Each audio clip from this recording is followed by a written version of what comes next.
오늘 말씀은 고린도전서 1장 1절에서 9절 말씀입니다.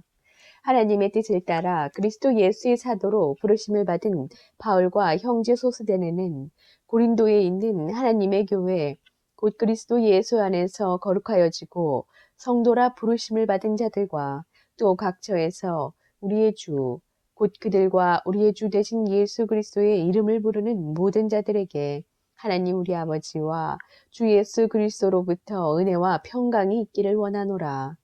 그리스도 예수 안에서 너희에게 주신 하나님의 은혜로 말미암아 내가 너희를 위하여 항상 하나님께 감사하노니 이는 너희가 그 안에서 모든 일, 곧 모든 언변과 모든 지식의 풍족함으로 그리스도의 증거가 너희 중에 견고하게 되어 너희가 모든 은사에 부족함이 없이 우리 주 예수 그리스도의 나타나심을 기다림이라.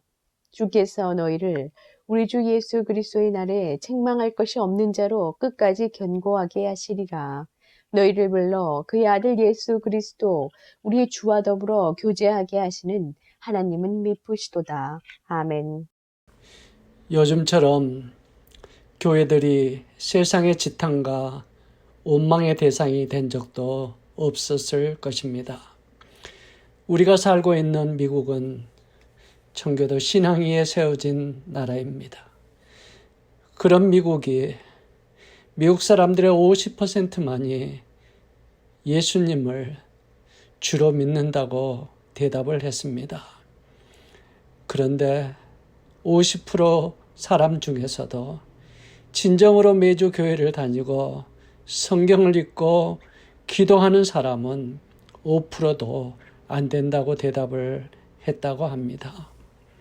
미국의 보수 신앙의 중심지인 남부 지역, 소위 바이블 벨트라는 지역의 복음주의 신앙들마저도 복음의 순수성을 찾아보기 힘들고 형식적인 모습만 남아 있을 정도입니다. 심지어 지난주 수요일에 일부 극한 정치 집단이 무력으로 미국의 국회의사당을 점령하는 믿을 수 없는 일이 벌어졌습니다. 저는 보았습니다. 그때 그 무리들 중에 한 손에는 예수님의 깃발을, 다른 한 손에는 인종차별적인 남부 깃발을 들고 무력으로 난동을 부리는 모습이 저뿐만 아니라 전 세계에 생중계되기도 했습니다. 예수님의 이름으로 극단적인 폭력을 정당화하는 모습에 저는 주님의 이름이 모욕당하는 것에 큰 충격을 받았습니다. 지금 한국도 코로나로 수많은 사람들이 감염되고 경제적으로 극심한 고통을 당하고 있습니다. 5명 이상 모이기를 자제해달라는 정부의 호소에도 많은 한국의 교회들이 현장 예배를 고집하고 있습니다. 그래서 수많은 확진자들이 한국 교회에서 나오고 있습니다. 이런 상황에서도 어느 교회는 주일 예배에 참석하면 절대 코로나에 걸리지 않는다고 설교했던 목사가 코로나에 걸렸다고 전국 TV에 뉴스 시간에 소개되는 정말 기독교가 망신을 당하는 일이 있었습니다. 화려한 대형 교회 건물들, 그리고 대형 교회 담임 목사의 세습, 그런 대형 교회로 교인들이 수평 이동하고 일부 교회의 부도덕한 목회자들의 모습으로 한국 교회는 지금 국민들의 지탕의 대상이 되었고 급격한 쇠퇴를 경험하고 있습니다. 지금 한국의 20대 젊은이 중에 예수를 믿는 사람이 5%도 되지 않는다는 충격적인 소식입니다. 사랑하는 성도 여러분, 저는 오늘부터 고린도 전후서를 중심으로 매주 말씀을 전하려고 합니다. 오래전부터 꼭 전하고 싶었던 말씀이 고린도서입니다. 고린도서의 속에는 오늘 우리가 겪고 있는 이런 모든 문제에 대한 답이 그 속에 있기 때문입니다. 저는 이 말씀을 통해서 우리 교회부터 하나님이 기뻐 받으시는 교회로 거듭나기를 원합니다. 고린도전서는 사도 바울이 에베소에 있으면서 문제 많은 고린도 교회에 보낸 목회 서신이 고린도 전후서입니다. 사실 사도 바울은 2차 전도 여행 때 정말 제약으로 물든 고린도에 1년 반을 머무면서 전도하고 개척한 교회가 고린도 교회입니다. 바울이 어느 지역보다도 전도하면서 1년 반이라는 가장 긴 기간을 머물면서 전도하고 개척했던 교회가, 그 고린도 교회가 오늘 이 말씀을 쓸 때 온갖 문제로 싸움과 분열이 있고 말할 수 없는 성적 타락, 영적 혼란을 겪고 있었습니다. 사도 바울은 그런 사항에 대한 문제를 조목조목 지적하면서 성경적으로 권면하고 있는 서신이 고린도서입니다. 놀라운 것은 고통과 아픔의 깊이만큼 고린도서에는 너무나 귀한 은혜의 말씀들이 많이 있습니다. 사랑하는 성도 여러분, 사도 바울은 고린도전서 1장에 시작하면서 제일 먼저 분명하게 강조하는 것이 교회가 무엇이냐는 그런 근본적인 질문에 대한 대답으로 그의 서신을 시작하고 있습니다. 여러분 2절에 보면 고린도에 있는 하나님의 교회 곧 그리스도 예수 안에서 거룩하여지고 성도라고 부름을 입은 자들과 또 각처에서 우리 주 곧 저희와 우리 주 되신 예수 그리스도의 이름을 부르는 모든 자들에게. 여러분, 사도 바울이 뭐라고 합니까? 고린도에 있는 교회는 건물이 아니라고 이야기합니다. 대신 그리스도 예수 안에서 거룩하여지고 그리스도 예수 안에서 부름을 입은 성도들, 우리 주 되신 예수 그리스도의 이름을 부르는 모든 사람의 모임이 교회라고 이야기하고 있습니다. 교회는 그리스도 안에서 거룩하여진 자, 예수님의 십자가의 보혈로 구원받은 성도를 의미합니다. 또 각처에서 예수 그리스도의 이름을 부르는 모든 자들과 함께 모여 기도하는 예배, 그 모임이 교회입니다. 교회는 세상 사람들이 생각하는 것처럼 교회 건물이나 교회 이름이 교회가 아닙니다. 예수 그리스도로 구원받은 성도님들 한 분 한 분이 하나님의 성령이 거하시는 성전 교회입니다. 사랑하는 성도 여러분, 왜 사도 바울은 문제 많은 고린도 교회에 가장 먼저 교회의 개념은 정의는 건물이 아니라 구원받은 성도라고 강조하고 있을까요? 세상에 완벽한 교회는 없습니다. 문제 없는 교회도 없습니다. 어느 성경학자의 말처럼 교회는 수많은 죄악으로 병든 환자가 모인 영적인 병원이라는 말에 저는 공감합니다. 죄가 많고 부족하지만 예수 그리스도의 십자가의 은혜로 날마다 주님을 닮아가는 삶을 사는 것이 성도고 교회입니다. 그래서 사도 바울은 4절에 문제 많은 고린도 교회 성도님들을 생각할 때마다 항상 하나님께 감사한다고 고백합니다. 특별히 5절에 보니까 하나님의 교회 성도는 주님 안에 거하는 특별한 사람들이라고 강조합니다. 성도는 주님 안에 거하는 특별한 사람들이라는 것입니다. 주님이 함께 하신다는 뜻입니다. 야곱이 인간의 온갖 욕심과 제약으로 인생을 살려고 하나님과 아버지까지 속여 장자의 축복을 형 에서로부터 빼앗았습니다. 그런 그가 결국은 형의 보복으로부터 살기 위해서 빈털터리 모습으로 도망가다가 사막 한가운데서 돌을 베고 잠을 잡니다. 이때 하나님은 야곱에게 나타났습니다. 내가 너와 함께한다. 내가 너를 떠나지 않고 너를 통해서 이루기 원하는 것을 다 이루기까지 함께 하시겠다고 약속하십니다. 그 순간 야곱이 깨어나서 고백합니다. 과연 하나님이 여기에 나와 함께 계시거늘 내가 알지 못하였다 이야기합니다. 사랑하는 성도 여러분, 우리에게 가장 큰 하나님의 축복은 주님이 나와 함께 하신다는 것입니다. 예수님이 이 세상에 오실 때 예수님의 탄생의 소식을 알렸던 그 소식 중에 가장 먼저 들어있는 소식이 임마누엘, 하나님이 나와 함께 하신다는 것입니다. 그리고 예수님이 이 세상 떠나실 때에 우리에게 마지막 주신 말씀도 볼지어다 내가 세상 끝날까지 너희와 항상 함께 있으리라.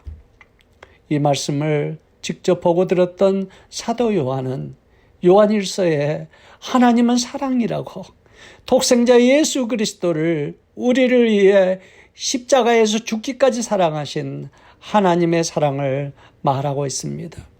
그리고 우리가 이 놀라운 하나님의 사랑의 품에 우리가 안겨서 날마다 산다고 말씀하십니다. 전지전능하신 하나님의 품은 우리 어떤 인생의 고난도 역경도 질병으로부터 지켜주는 요새요 피난처이기 때문입니다. 사랑하는 성도 여러분, 사도 요한이 외칩니다. 우리와 함께 하신 능력의 하나님의 사랑의 품에는 두려움이 없다고 이야기합니다. 두려움을 내어 쫓는다고 이야기합니다. 왜 그럴까요? 주님이 우리를 품고 계시기 때문입니다. 심지어 그 온전한 하나님의 사랑이 우리 인생의 모든 두려움을 내어 쫓기 때문입니다. 지금 한국에 분당 우리 교회를 목회하는 이찬수 목사님의 간증입니다. 한국 시골에서 개척교회 목회를 하시던 아버님이 힘든 교회를 위해서 기도하다가 하나님의 부르심을 받았습니다.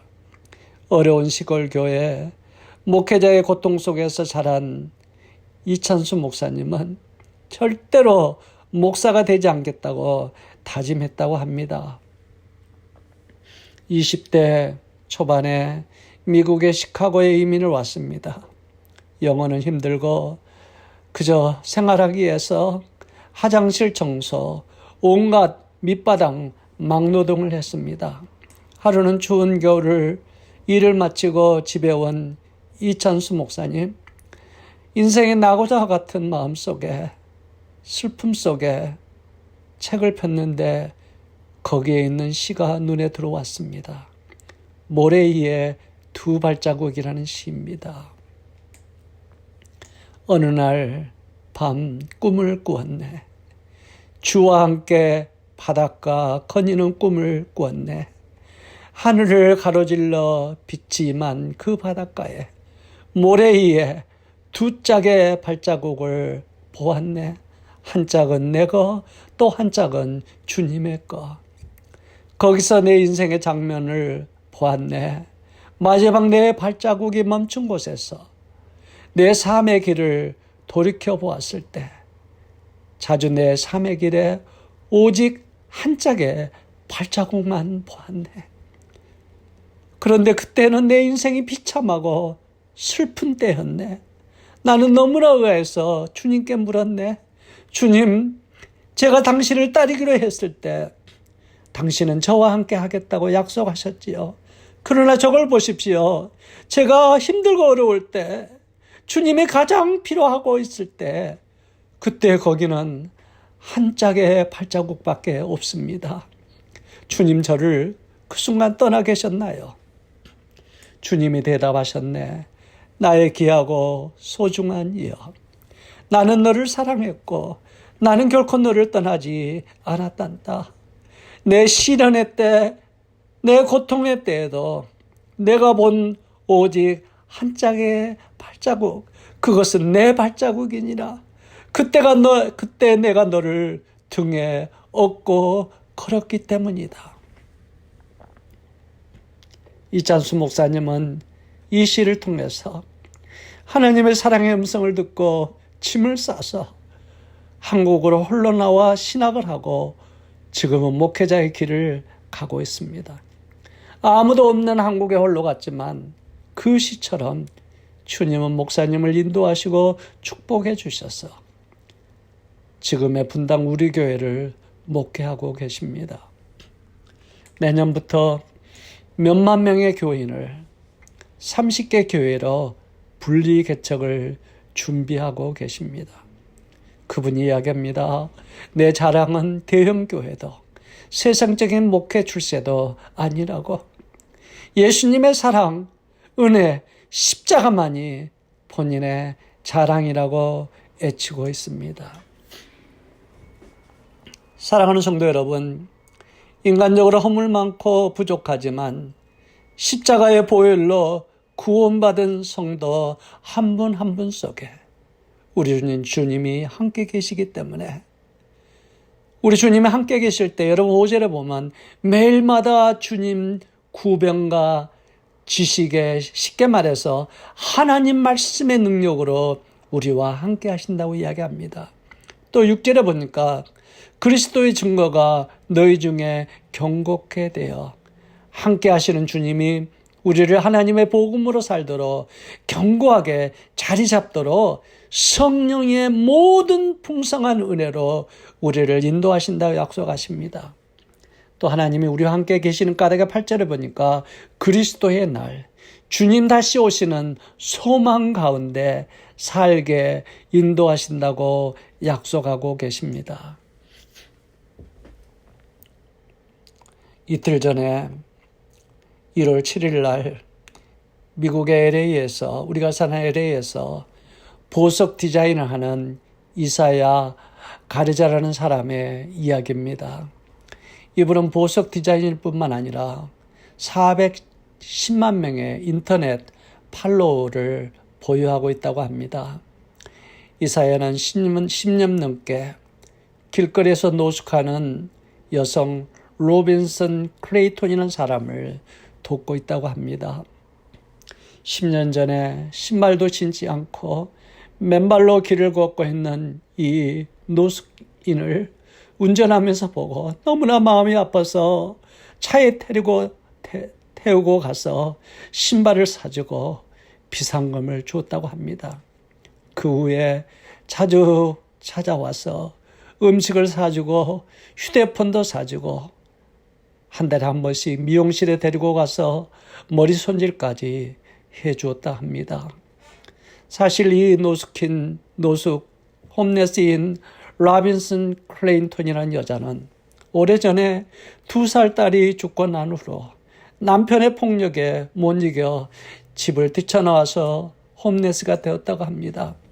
그리고 긴 32년 동안 길거리에서 자기도 모르게 마약을 하게 되었고 노숙자가 되었습니다.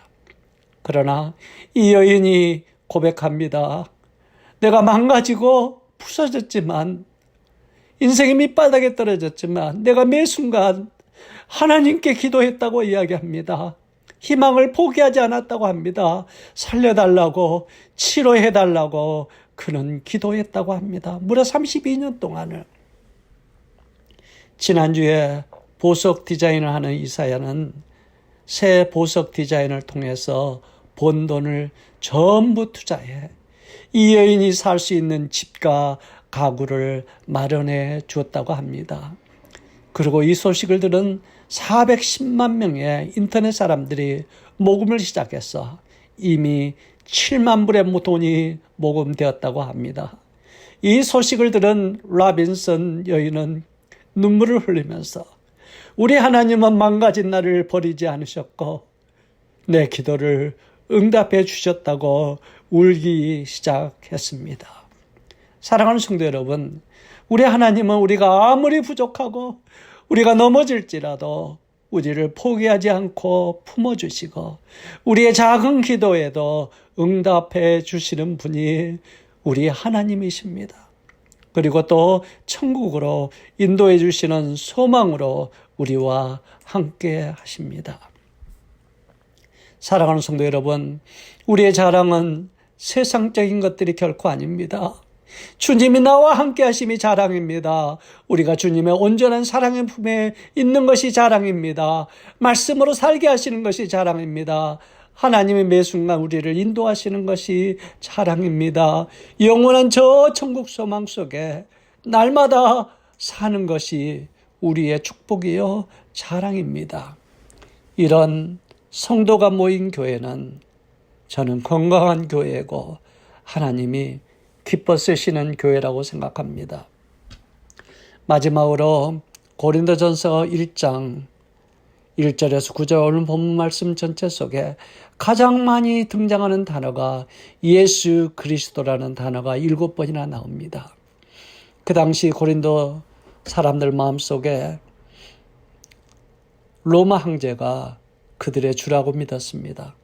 사도 바울은 로마 황제가 주가 아니라 우리 주 예수 그리스도가 우리 인생을 다스리시는 주라고, 우리 인생을 지켜주시는 주라고 강조하고 있습니다.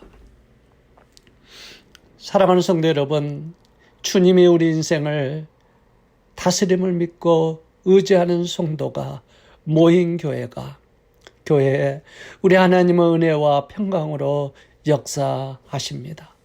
우리 인생의 주인도 교회의 주인도 주님이십니다. 그 주님이 우리를 다스리시고 우리를 책임지십니다.